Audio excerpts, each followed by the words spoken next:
The border is a symbol for the other borders, which I think are much more dangerous. I always talk about the borders of the heart being the most difficult ones to cross. When we're seeing that being played out in so many different ways, in words and expressions of anti-immigrant and hatred, you know, that the borders of the heart are becoming harder and harder to cross.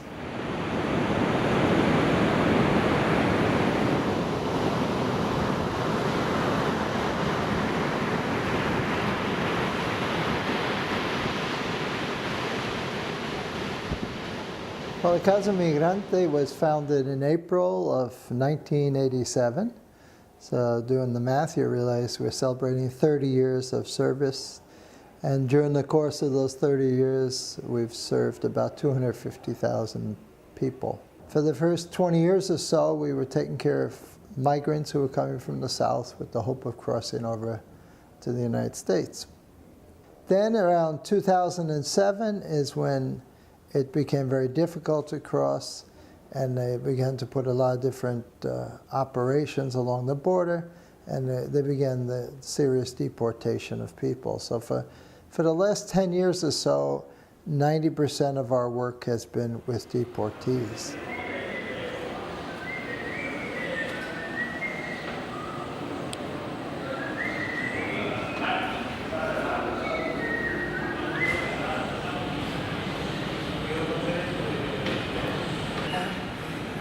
Listo.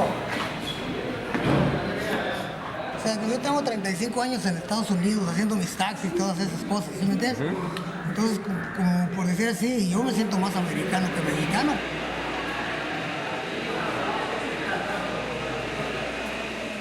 Haz de cuenta que lo echan en un pozo, está uno ciego, no sabe uno para dónde correr, porque en realidad es mi México, pero no sé moverme, ¿entiendes?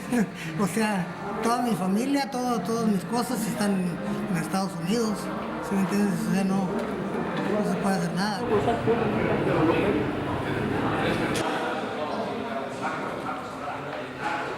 The faith aspect is something we see every day. It's, of course, what motivates me, because I've been a religious for almost 40 years. And for example, today in morning prayer, we had the reading of multiplication of loaves and fishes. And that is the life here. They're literally the multiplication of loaves and fishes. And then even the migrants themselves, I think they always touch our lives. I'm always touched when a migrant's going to leave after he's been here for 2 weeks and gets a job and says, "Father, here's 200 pesos. I said, "It's not necessary." "I know, but I want to do my part. I want to help those who are coming behind me." And so that's also a moment of faith for us. When people don't have to pay, of course, they make a donation, that's great.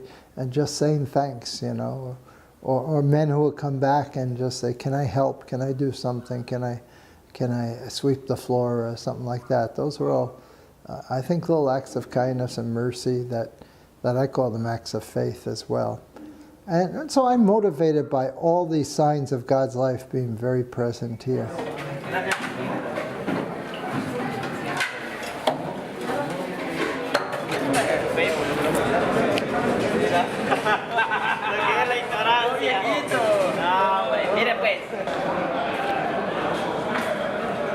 From May 26th until basically January 26th, we've taken care of 2,000 refugees from 34 different countries. 65% of those refugees were from Haiti. A lot of people come here because they want to go to the U.S. Sometimes they don't make it, so they stay here.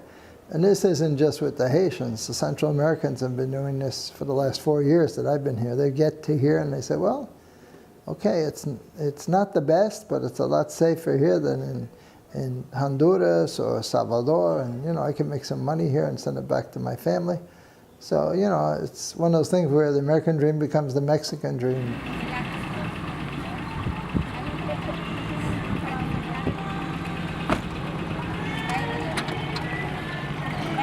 Bye.